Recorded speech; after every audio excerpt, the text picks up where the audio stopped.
You're watching It's Life with your hosts, Juan Lee and Oliver Marcel. Come join us for enriching, enlightening, encouraging, and thought-provoking conversation. Let's go.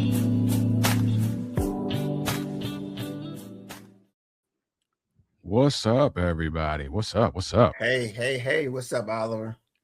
I'm good, man. How you doing? Look, I'm doing better. I'm gonna date this. Look, I'm getting ready to date this right now. I'm getting over the snowmageddon, so I'm getting date this thing. So when those of you watching this, it's being recorded at a time where we got a little bit of snow. Ain't a little bit. We got ice, man. Not a little bit. Yeah, that's what messed it up, man. It wasn't really the snow; it was the ice. 2 days. Took me 2 days to dig out. Yeah, 2 days. I believe it. Yeah, it's crazy. Yeah, crazy. I got my exercise in. I didn't do my normal exercise today, but I had to help my daughter, so I had to go over to her place, and I don't know what these folk are thinking at her apartment complex, but they kind of did the little bit so you can kind of roll around the parking lot, but in doing so, it's piled up in front of everybody's cars, and it's every man for himself. So you got to take your own car out. Yeah, went over and there. then hope nobody come back and park in it, bro. That's the next thing I'm telling you. Because see, there've been many fights over that. Indeed. Fights over that. Indeed. Yeah. So for those of you who are living in warmer climates, count your blessings. You know, the things that you don't have to put up with or have to experience. I told somebody the other day, man, I was like, I'll take 300 degrees over snow. I'd rather figure out how not to burn up than the snow thing, man. One day I'm gonna get somewhere warm. I'm telling you, I'm gonna get somewhere warm. I'm going to agree with you, but until you experience it, you got to experience it. Right? I spent 3 years in Vegas, and 119 is nothing. That's dry heat, though. Yes, boy. Yes, indeed, dry heat. Like you stuck your head in the oven all day, every day. Oh, I'm not. I'm just saying. Until you've been there, you got to at least experience before you say you take it rather than. Yeah, but anyway, I think I'm good with that. I get you. Hey, everybody, welcome to It's Life. I know we've been here for a minute. It's Life. It's sponsored by Clear Journey and myself is Juan Lee. This is Oliver Marcel. Clear Journey is a nonprofit that supports individuals that are looking for answers to life's challenges. We're here providing education and resources for those that are looking to reach their full potential in all areas of life. We specifically do 4 pillars here. We talk about relationships, we talk about finances, we talk about health and wellness, and overall self-improvement. And it's here just for you. So if this is your first time here, hope it's something will be said that will cause you to want to be a part of the community. Join, connect to us on our YouTube channel. By all means, go to YouTube, go to our It's Life Inc. And join our YouTube channel, or you can also go over and keep track of us on our website over at clearjourney.org. We got a lot of stuff over there for you in those 4 pillars that we talk about. There's a lot of good things over there. We got an event that comes up once a month. It's called Real Life Talk, Unity Through Love. It's a once a month. It's been changed now. You might have heard that it was on Friday. Now it's going to be Saturdays. So when you hear this, it'll probably be Saturdays still. So it's Saturdays at 5:00. Hopefully that's a good time for you. But when you go over there, there's something that we want to give you, and that is our book. It's a free book that we are very excited for you to have. It's called Budgeting Made Easy, the guide to taking charge of your money. Because we believe that to reach your full potential, you really have to be really clear on your finances. You have to be well informed about what's going to be funding your dreams, your desires, your goals. And we use that book as a free gift to you to come over and to partake in it by just going over to the our website and just inquire to say you want the book, and it's yours for free. Nothing to do with it. Now, don't forget, there is a button over there. It's a donation button. If you choose to want to donate, by all means, feel free to help support us as we continue to help everyone else try to reach their goals with this love mindset. I also wrote a book, which is the foundation of our nonprofit. It's called Love Made Simple: Guide to Inner Peace, Contentment, and Success. It's also over on the website. Also, you can get it on Amazon or it's an Audible also. And it's the foundation of our nonprofit because it talks about a love mindset. And that's where we really become giving us the attitudes of love so that we can navigate life more successfully. And so if there's anything that we can do for you, go over to us. You can reach us at info@clearjourney.org, and we're there for you. All righty. Tonight, we're going to be right in line with one of our pillars in so many ways. We're going to be talking about relationships. And we're going to preface this by using the mindset or the attitude of responsibility. Because to be able to have the relationships that you desire, you have to take ownership of your part. Mm-hmm. And so we're going to use the attitude of responsibility as we go through this interview. Now, we have a guest, and she is raring to go. She wants to be here. We want her here. And so let me introduce her with a little bit of a small bio. She's a transformational dating and relationship coach. Transformational, okay? She's transformation. She's going to change you up to be ready to have a dating relationship. Helps. And here's the board. Here helps women break patterns and choose love with clarity and confidence. Women, see, we're going to talk about that through her company is called Vibrant Society. We're going to talk about that too. Vibrant Society, LLC. She blends strategy and spiritual insights to guide women to date internally and intentionally and live fuller lives. So her name is Victoria Pittman. Welcome. Welcome.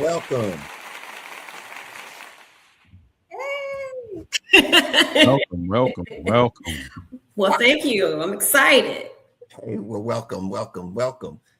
Hey, tell the people about yourself a little bit. I mean, because see, I already jumped on what I saw. You tell me what's different than what I just said.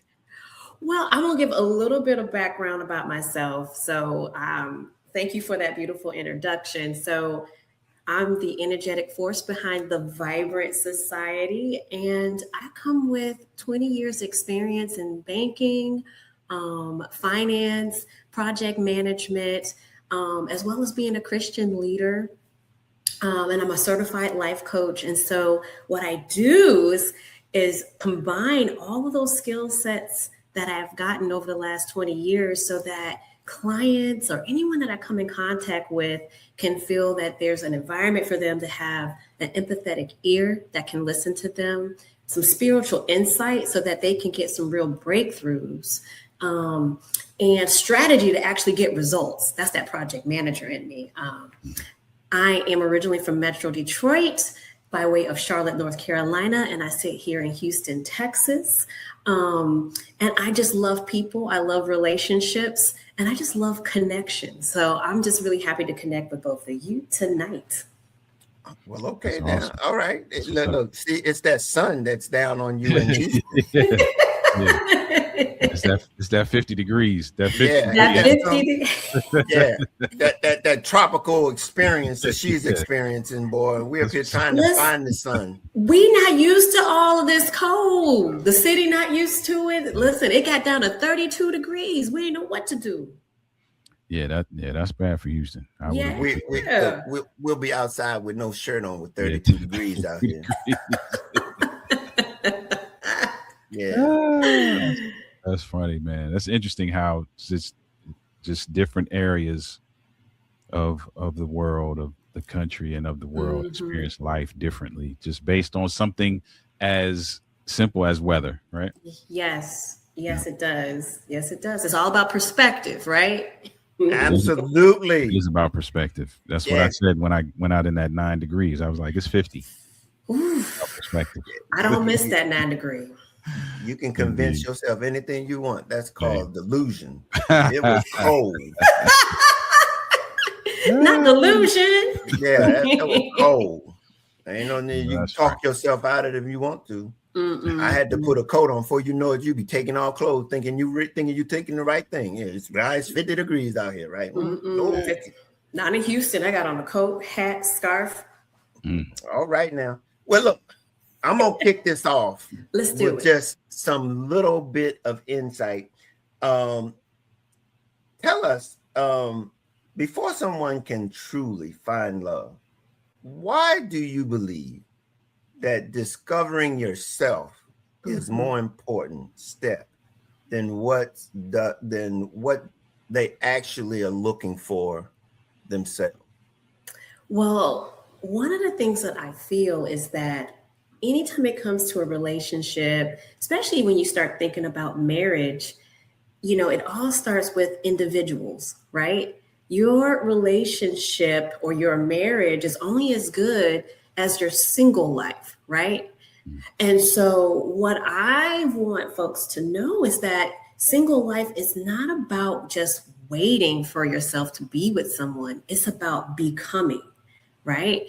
And so, you need to actually do some introspective work so that you can know what's inside of you, so you can know what you are becoming. And then, who do you need to connect with that can be along that journey with you? What are your requirements? What are your needs? What are your nice to haves? So you have to actually do some of the inner work so that you will be in position to pick a partner that you can walk along life with. A lot of people don't want to do the inner work. A lot of people don't want to look at what I call their relationship blueprint, because it means that you got to actually go through some rooms and some doors. There's some dark rooms in there. There's some father door, the mother door. So there's a lot of doors you may not want to go through, but be brave and go through them so that you can actually select the right partner for you. Yeah, that's boy, that sounds a lot like some of the things we talk about, having the right mindset, about personal development before you get into any type of relationship or connection. Yeah. But you did say something, and I think I'm going to try to get a little bit more. You specifically said those that are looking to get married. Mm-hmm. What's the determining factor there? Because is that not our desired outcome in relationships anyway? It depends. This is just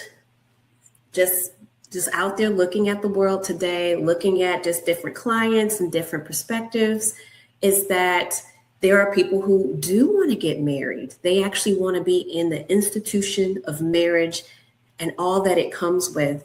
And there's some people who want relationship, they want connection, but maybe not within that institution. So I think that you have to be very clear about what your relationship intentions are so that you can ask those questions while you're out there. Hey, what is it that you want? What are your relationship goals? Because you're assuming everybody wants the same thing as you.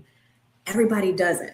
So you got to get clear on what you want so that you can start filtering through folks who are on different trajectories with their life. Some people may have been widowed and they just said, hey, I have one spouse and I'm good with that. Some people may have been married and divorced and they're good with not being married again. And some people may love just being single and just want boyfriends and girlfriends for the rest of their lives. So I think everyone has different intentions. And so it's just about getting clear on what you want so that you can only date within that pool of who wants the same things as you. So you don't get yourself caught up. And how do you, just to expand on that a little bit, Yeah. How do people know whether or not that's what they want or not? Because here's the point. You got people that get into marriages and they don't work, but they want to be married. Yeah. Is there some point where they should have known that this is not what I want? Because, you know, when you get out of it, it's like, man, I know I shouldn't have never got married. No, is that the answer there, or is it that you were on the wrong trajectory? That's where that introspection comes in, right? You know, what have you seen with relationships, right? So are you wanting to just be married because all your friends are getting married and you feel like that's the right thing to do? Is it societal pressures? Or do you actually want, you know, it's about what do you want from relationships? Do you want a deep connection? Do you want commitment with someone? Do you want monogamy with someone? Like, it's about knowing yourself and what you're built for. Right. And that's where a lot of people may get a little tripped up because they don't know, okay, what is it that I want and want to get out of this relationship? And what is it that I want to give? Right. It's not about just wanting, but what are you willing to give? Right. Because marriage means sometimes you have to die to yourself. You have to be selfless. Right. So a lot of people are selfish or self-centered. So you start bringing in another person, that's another adult human being with their own mind. So are you willing to kind of bend to meet that person, right? But aren't all relationships to a certain degree having that has that component?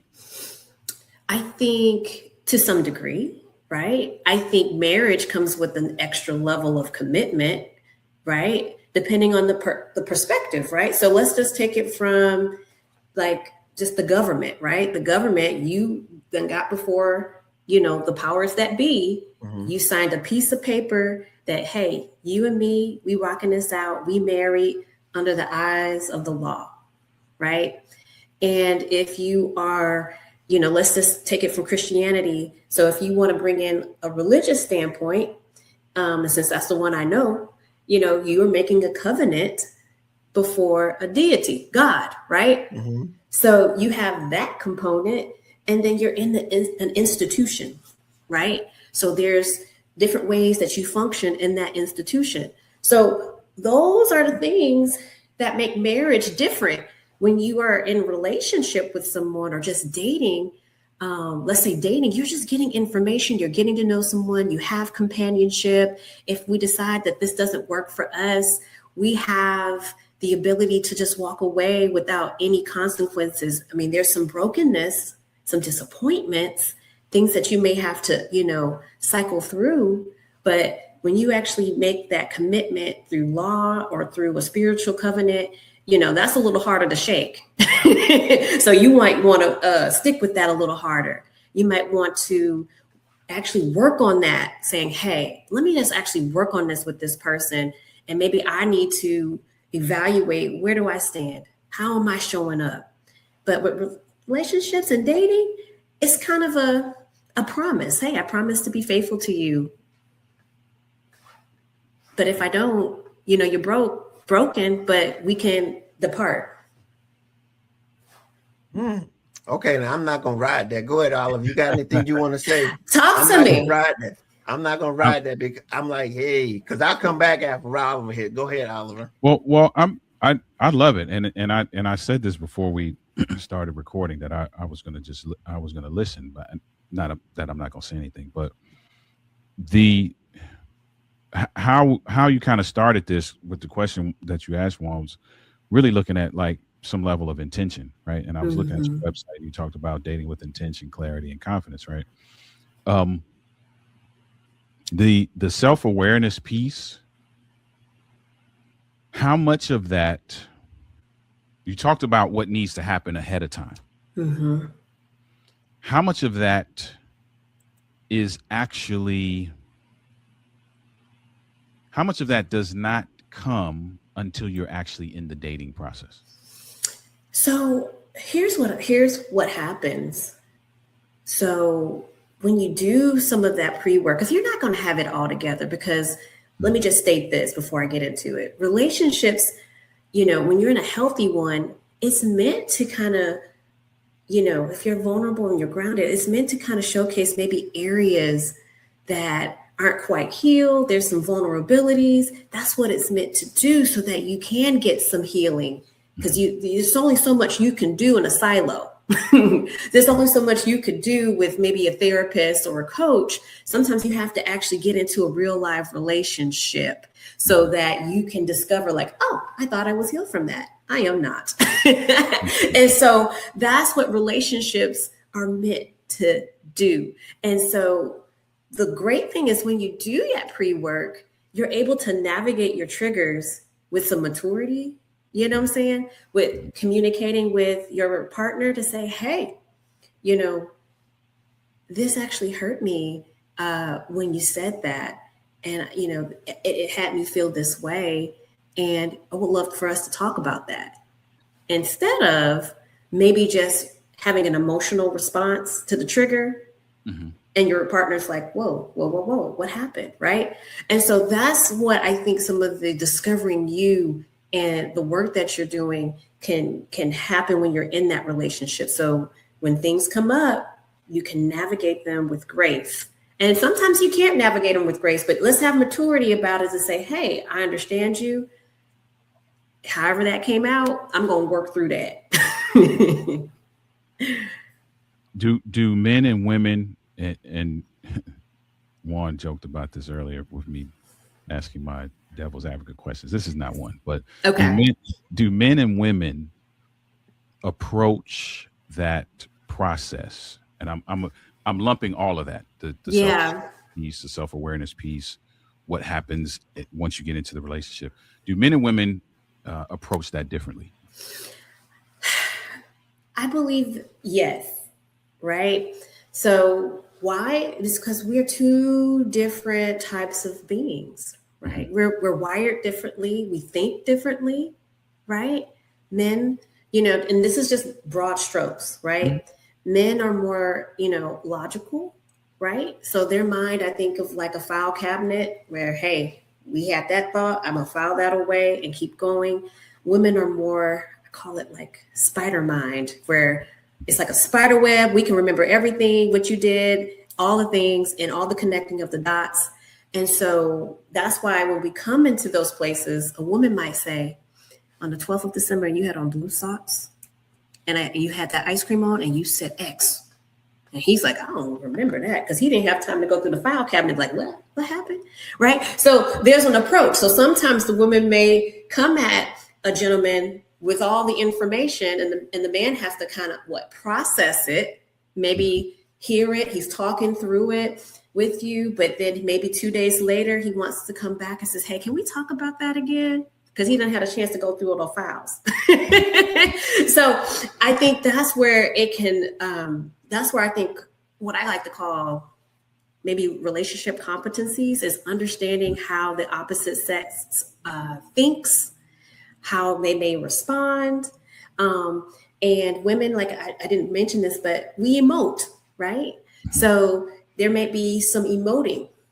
And so what I work with women on is like, hey, let's actually name the emotion so that we can actually share it with the man so he can understand like, oh, that's how you're feeling, right? And then let's talk about how do we communicate that emotion and those thoughts so that it's kind of speaking the same language where it's logic based. You know, if I work with men, I would teach them how to do, you know, how to make it emote based, but I work with the women and there we go. So I appreciate that you're saying all of that, because we're in a space now where what you're talking about, the things that you experience, the things that you discover, the work that you have to do, we're in this space now where all of those things have become reasons to leave as opposed to opportunities to learn. And we're not often taught that, hey, there's going to be this period where there's this preparatory period, and then there's going to be this period where you're going to learn on the go, so to speak. And there's going to be these things that you're going to have to do, and these lessons you're going to have to learn, and ways you're going to have to navigate. And it may not always be ready made. Like we're in this society, we want everything to come ready made. Like I need, you know what I'm saying? I need the IKEA version. Like give it to me all made up. Like I don't want to have to put nothing together. So I appreciate that you are saying that, and for those that are listening, that to understand that, hey, there's something you got to put into it in order to get out what you want to get out. So thank you for that. Yeah. Well. Well. What's that mean? No, I've been taking notes. And what you got over there? It is so very interesting that you specifically have patterns for men versus women. The way in which we process and communicate. Mm-hmm. Is that safe to make that assumption? And especially when you say broadly speaking, women are like that. But is there occasion where they are not operating in that capacity?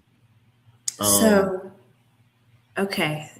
So explain it just a little bit more. I'm just trying to in the sense of when you were trying to explain how the difference between men and women are and how they operate. And there's an assumption that women are going to be operating one way, and it's difficult for men to operate because they're wired differently.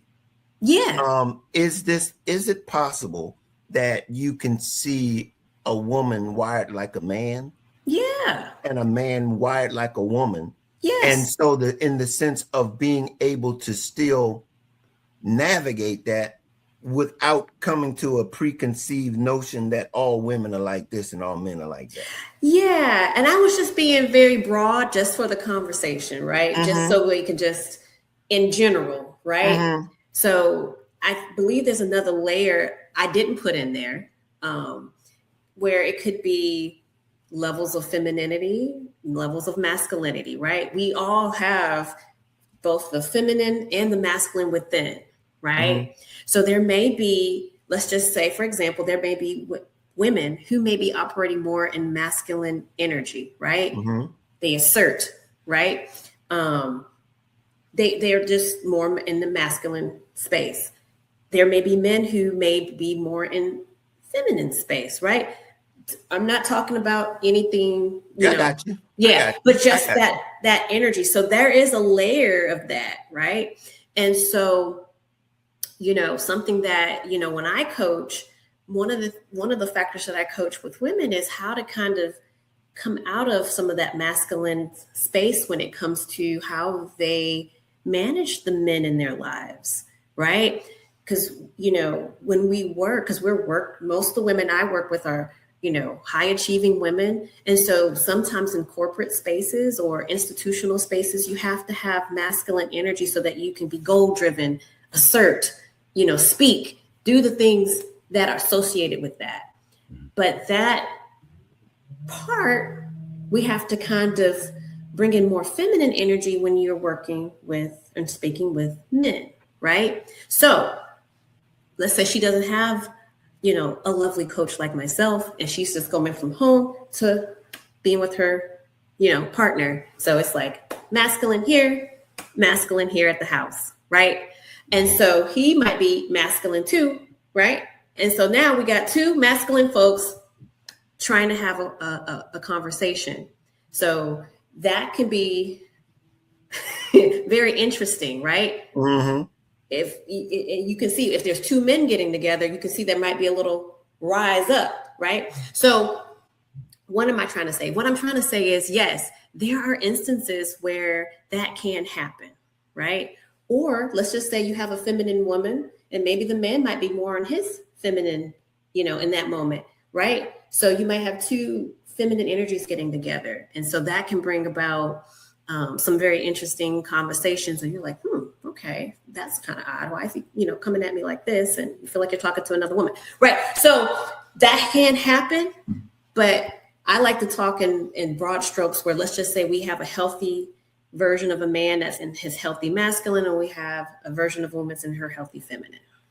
I get it. The reason I bring that up is because there are so many, I'm hearing that there are many women, because of their experiences, that are bringing that type of energy into the relationships. And for the purpose of either career or how they were raised, whatever those cases are, they find themselves in that energy. And for that, I mean, they could be, that would probably be their primary energy, not knowing that that's something that is really not indicative of who they are supposedly, I guess, would say, for lack of a better word, but they find themselves operating in that same energy in relationships and have no idea that there be another part to them or another side of their energy there.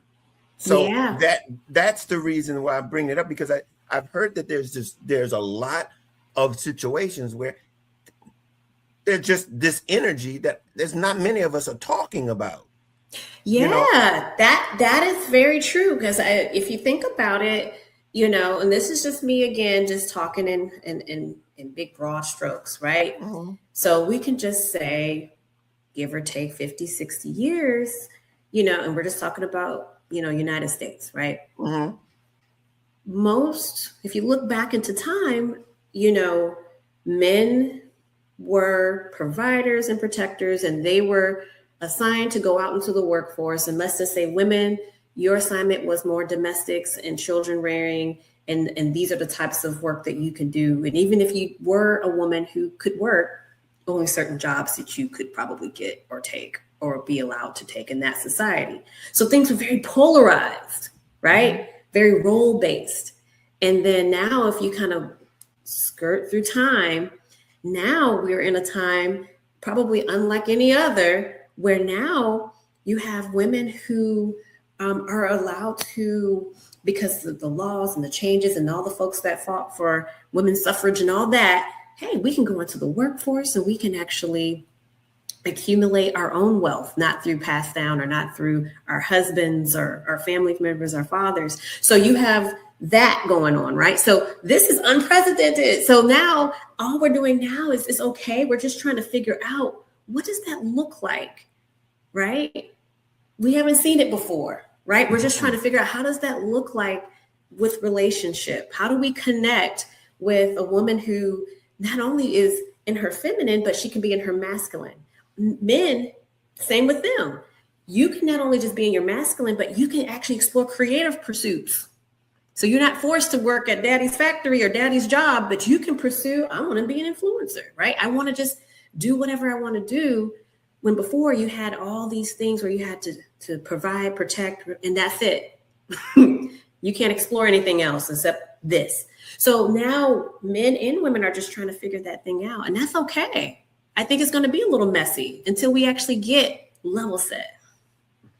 Well, how did you then navigate that, though? Because this is the norm for this society. I mean, there is no, change is happening.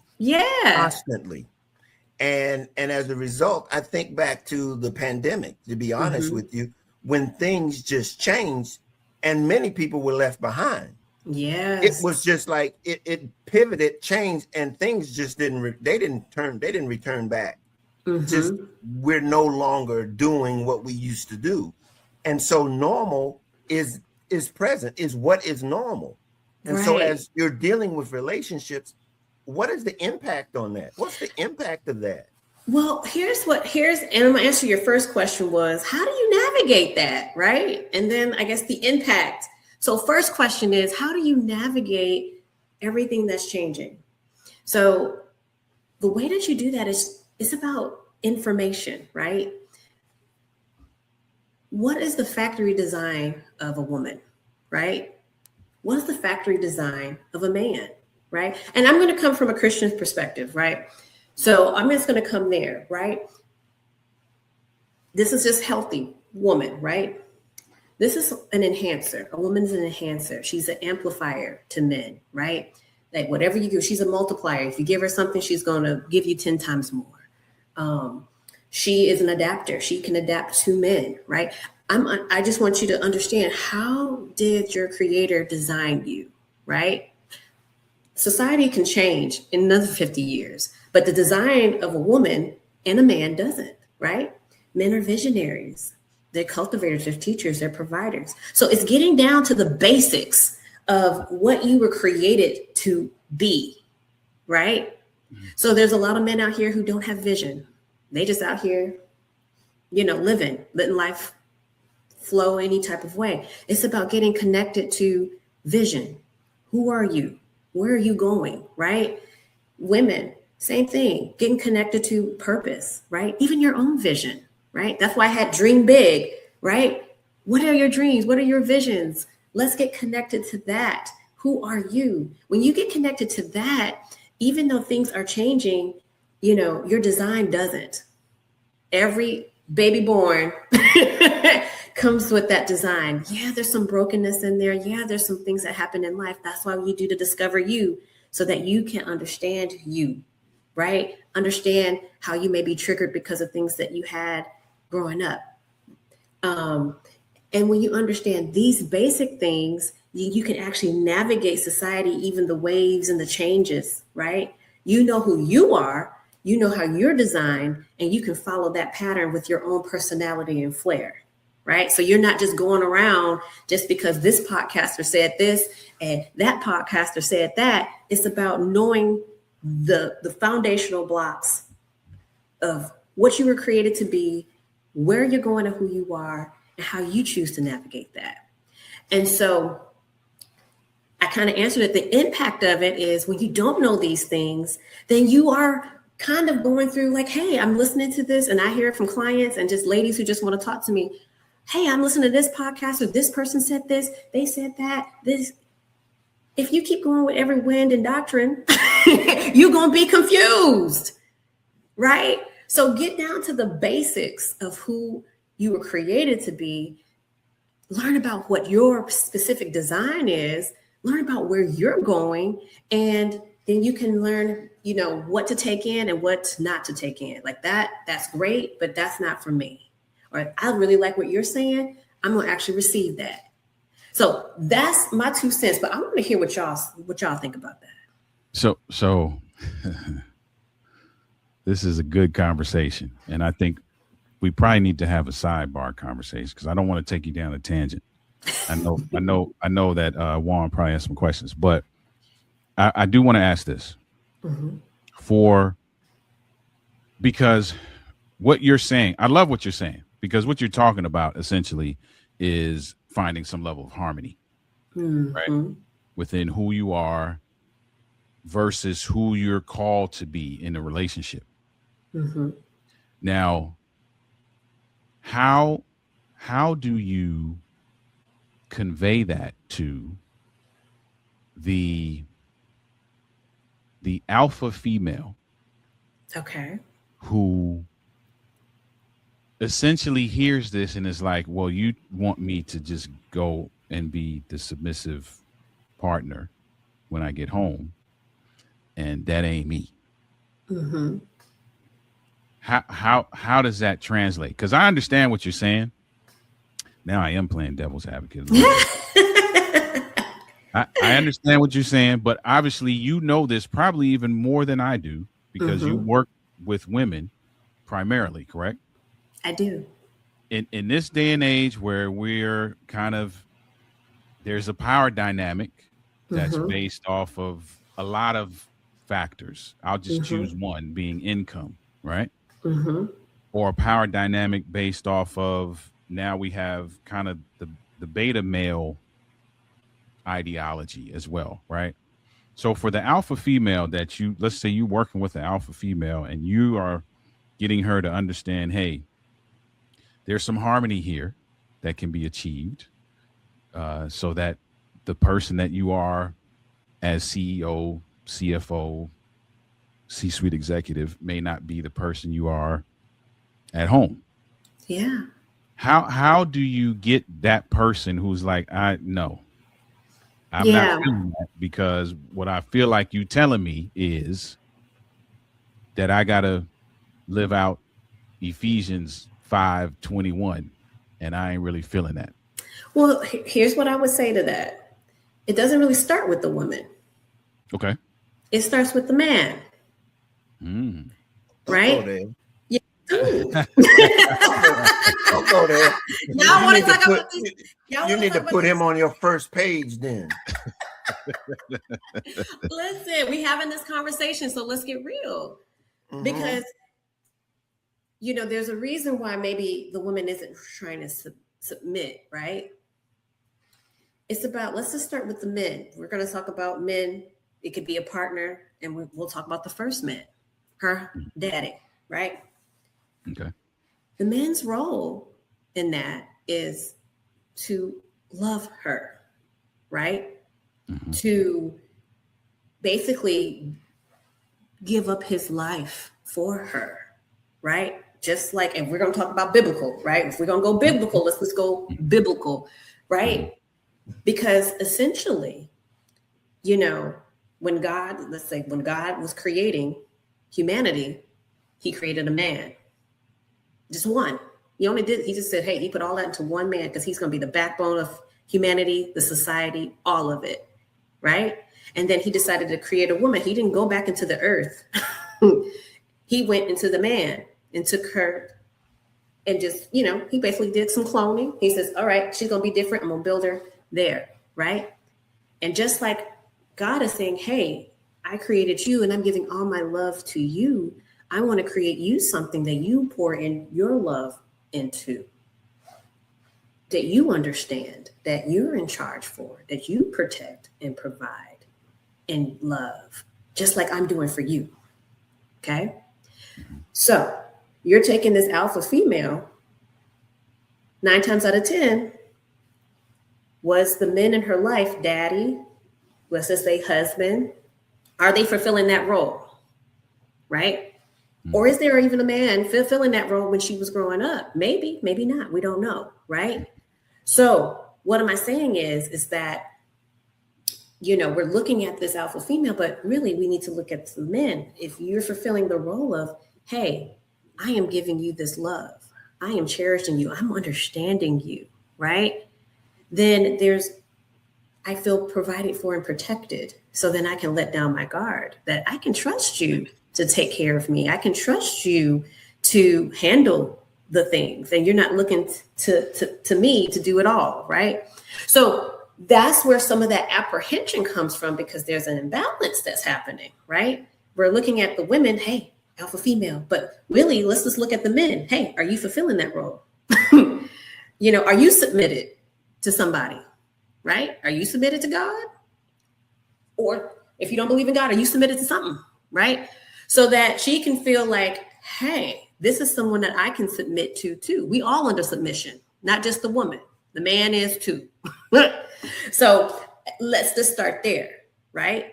And so now, with the woman who may be in her masculine energy high, it's like, hey, you were created to receive love. So let's understand what your purpose is, so that you can choose a partner that is in adoration of you, so that you can feel safe with, that you actually respect, right? So that you would feel comfortable kind of letting down your guard and says, hey, I don't mind submitting to you, right?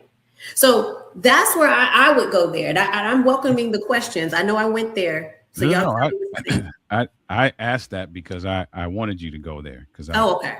I wanted to hear, because that's often a topic of conversation. When in the relationship space. And so I was just playing devil's advocate so that you would go there. Oh, good. I'm glad you had me do that, because I said, listen, let's everybody want to be on the woman. Like, we got to talk about men too. Now, does that and Juan, I promise go ahead. No, hit it. Go for it. Does that for the woman who, like I think about my wife, right? My wife, did not grow up with a dad. Mm-hmm. And not only did she not grow up with a dad, she grew up with a mom who could do everything. And I do mean everything. Like the washing machine breaks, Mm-hmm. she ain't calling nobody. Mom is flipping that bad boy over, and electrician, she doing everything. So I used to joke when we first got married. I was like, essentially, she don't really need me. I'm just here, just looking good, because she can really do everything. Right? So for the woman who that's their background, right? Right. Sometimes there's this propensity to not even want to let my guard down because I don't know what's on the other side of that. Is there a process to easing that apprehension? Yes.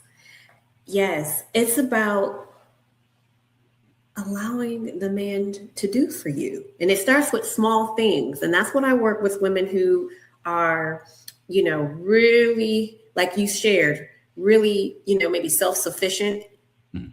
And so let's just bring some feminine energy in. Feminine energy and feminine leadership is a little different than masculine, right? We're more collaborators. We're more, hey, let's give someone a job to do, right? And allow them to do it.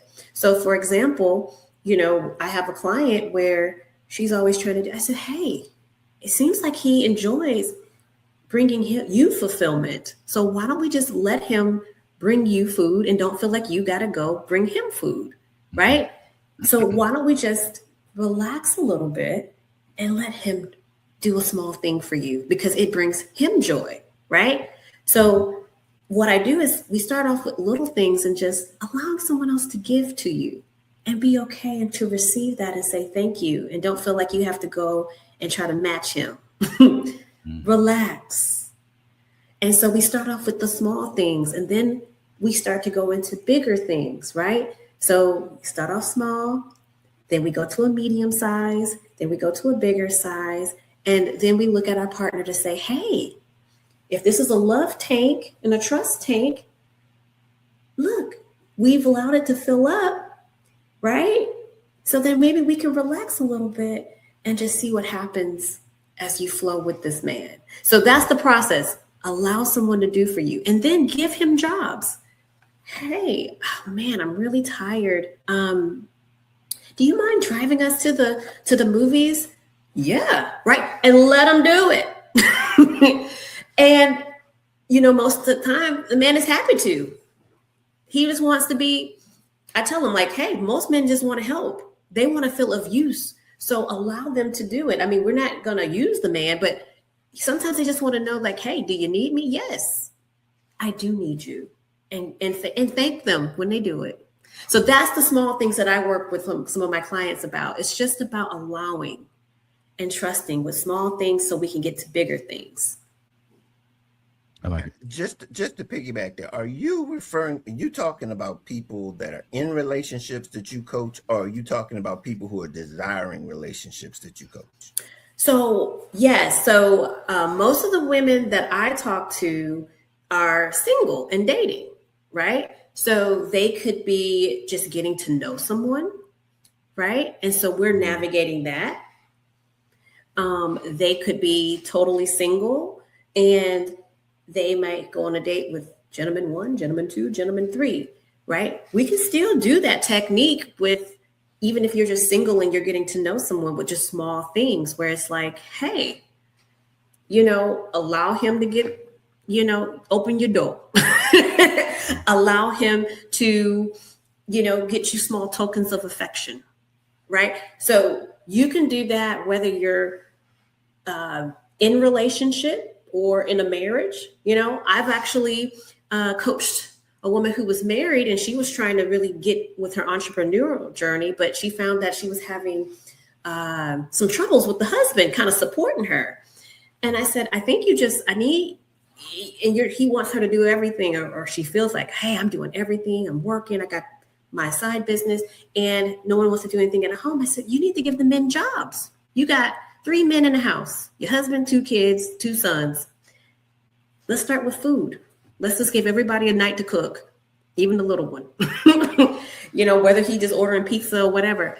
And guess what? Now everyone is happy. They're supporting her with her journey because they got tasks to do, right? So start off with that. Then maybe we can go outside. Hey, you mind doing the leaves? Hey, can you be garbage duty? Can you? So I told her, I said, you can get what you want, but you have to let the men know that they're needed and that they can have jobs to do. And so they feel like they're contributing to you, and then, treat them. You know what they like? Cook that cake, whatever it is, do something that says, hey. I said, do a family meeting and let your husband lead it and say, hey, can you pass it to me? So those are things that married women can do. What I'm hearing you say is that regardless as to whether you're in a relationship, desiring a relationship, that this process is very intentional. Yes. The things that you are establishing or you're stating here, if you don't know what you don't know, you can't accomplish this. But you've got to be wanting to put the work in, to be curious enough to know that there is something that you need to understand about this person that you're engaged with. Yes. Okay. So for everyone who's listening, that everything that you're saying, this is very good information, but you've got to be hungry for this, because if it's not, you don't know what you don't know, but your intentions have to be that you want to know. Yes. One of the most attractive qualities is curiosity, right? So that's in dating, marriage, any type of relationship, being curious about who you're getting to know, not just at the beginning, but throughout. And so sometimes that's asking them questions, and sometimes that's actually going out to get information so that you can bring it back to the relationship to try out and see, does this work, right? Nope, that worked. Yes, that worked. Oh, this question worked, right? So that means going to get a book. That might mean a journal. That might mean a coach. That might mean a therapist, right? That might mean whatever, a conference, right? You should always be in a state of being curious and learning and wanting to develop when it comes to relationships, right? The world is built on relationship, whether that's your personal life, whether that's business, education, whatever industry, whatever connection, all of it, networking, all of it's relationships. So you got to get equipped so that you can navigate relationships. I think you just dropped the mic, because I think that is the hidden gem of the relationship, is that you bring curiosity. You've got to have it if you want this thing to work, because it's all of these other things that you're talking about. And when you said get the book, the therapist, the coach, guess what, guys? Every one of us, all of us need help. We all need help. We all need relationship. Yeah. I mean, and one of the attitudes that we talk about, the love attitude, is humility. Understand, look, I need help, and be willing to accept the fact that you don't know it all. No, we will die on the stake trying to think that we know it all. Just give it up and say, hey, I need help. Yes. And when you make that step, you'll find Victoria waiting for you. Listen, I'm here. Yes, be curious. It's one of the most attractive traits in relationships and dating, is a curious partner. They're curious about you. They ask you questions. And think about it, just you two, think about, maybe women that you've all talked to who was actually seem very interested in getting to know you, or if, your marriage is just saying, hey, what's going on with you now? Like, I know I've been with you for 10 years, but who are you now? Right? What do you like? So that lets people know, like, hey, you're still curious about me? Yeah. Why? Because we're always evolving. I like to call it growing. If you're not growing, you're dead. Yeah. Hey, unfortunately. So if you want to stay in it, if your relationship is still alive, you got to keep it growing. Yeah. Hey, Olive, you got anything else before? Because we're gonna give her the floor and let her tell us all the stuff that she's gonna have and do for us. No, this is good. This is great information, and it ties right back into how we started with the level of intention that you have to have about yourself and your own self discovery and self development Mhm.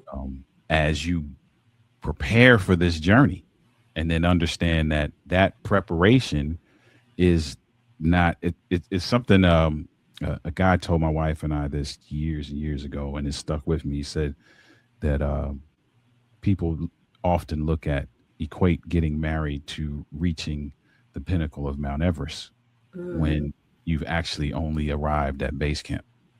Mm. So you think about the climbing analogy, right? Arriving at base camp, you don't even know what you're about to get into, but you're Mm-mm. taking time at base camp to prep. And you talked about that intention about prep and what it looks like and the various ways you may have to use that preparation to navigate the newness and the learning that takes place during the process. So I love it. Good stuff. Well, Victoria, let the people know how we can get in touch with you and where we can go to get more of your Yeah. insight. Yes. Well, listen, you can find me on Instagram. So that's Vibrant Society Social Hub. So you can find Victoria Pittman there. You can find me on LinkedIn. I would love to connect with you there with Victoria Pittman. At the PMP, CPC, those are my acronyms at the end. So you can find me. And also my website, www.thevibrantsociety.com. And I host a free dating masterclass every Tuesday night at 7 p.m. Central. So ladies, if you want to know how, it's called the Queen's Blueprint, how to choose your king. So if you want to know that, come find me there or sign up on my website for the newsletter. And I have a host of services and programs that you can choose from. And I do free discovery calls. You just have to go to the website. Well, all right now. There you go, everybody. Thevibrantsociety.com. We want to thank you for spending this evening with us, Victoria. It has been, look, we didn't even get to my question. We had a good conversation, and I think you really opened up our eyes to a whole lot of things, and I didn't even get to some of my notes that I had that you had gotten me to write down, but that's okay. I'll do a part 2. I know where you are. You know where I'm at. Look, in Houston. But again, we just want to thank you for sharing with us tonight, and we look forward. And don't think if we look for you, call you up to do this again, you'll be willing to do it, right? I'm willing to do it. I've enjoyed myself. Thank you all for the great questions. You guys are A1 hosts. Okay, well, we appreciate it. We thank you for being a guest here, and we're going to send you backstage. Now, don't leave because we're going to close the show out, and we're going to be back to talk to you. Okay. All righty. Bye. Talk to you later. Thanks. Yeah, that was good. Yeah. I'm partial. I'm kind of partial too, though. No, not though. I'm partial. Yeah. Full stop. Okay. Great information. Mm-hmm. Great information. Make sure that you are. I'm gonna throw this up real quick again. Make sure that you go to the website and check out Victoria. I didn't put up the social media, but make sure you catch her on social media as well. I'm going to make sure that I connect on LinkedIn as well with her. Make sure that you go and get more of this information. I was perusing the website, and there's a lot of great information, a plethora of services that she provides to just ensure that you are living this thing out the way you should, man. And I love what she's talking about. You will become, on the website, it talks about the transformation process, right? Dreaming big, loving bigger program. You will become the visionary who builds your dream, the queen who rules her life, the dream girl who attracts high quality men. Who don't want that? So make sure you get to the website. again, we are the connection for that, to go see her and speak to her, because she and I Clear Journey and what she does with her women are one and the same, because we're about people finding out who they are so that they can represent them to others authentically. Yep. And that's exactly what she's doing. She's helping women find out who they are authentically and then showing up in that vein. So it is really, we are very, in sync with what she's doing. So by all means, go and get the directions or the help or the support that she offers. That's what we're here for, is to make those connections so that you can get the help that you need. Oliver, let people know how they can find and catch you. Absolutely. If you are a social media person, that is the social media handle right there, Denali LLC, everywhere. YouTube, TikTok, Instagram, everywhere. Make sure you connect with us and come hang out with us there. If you are an email person, you can email me. This is the email, oliver@denali.org, which is also the website. I'm an author, speaker, and coach in the relationship building and men's enrichment spaces, author of the book, Overcoming the Man Laws for the Man Who Wants to Be His Best Despite What He Was Taught. My journey of self-discovery in 8 areas that I share in that book. Passionate about seeing relationships, work with relationships, both on the personal side and the professional side. But on the personal side, we're excited about something that we put together. We've done these group coaching experiences in the past, my wife and I, and decided to take all of that information, all of the teaching videos, all of the worksheets, all of the PDFs, all of the case studies, and put that into a course that you can do at your own pace. So if you go over to denaliCommunity.com/MLB course, you can look at the Make Love Better course. It is a coaching experience designed to help you communicate on an extraordinary level, recognize, manage, and recover from conflict in record time, and build holistic intimacy. So check us out. Well, all right. And people, by all means, go support that new project that Oliver has there. I tell you, this has been a great, great episode. And I want to thank Victoria again for being with us. She and I, when we talk the same talk, we enjoy each other.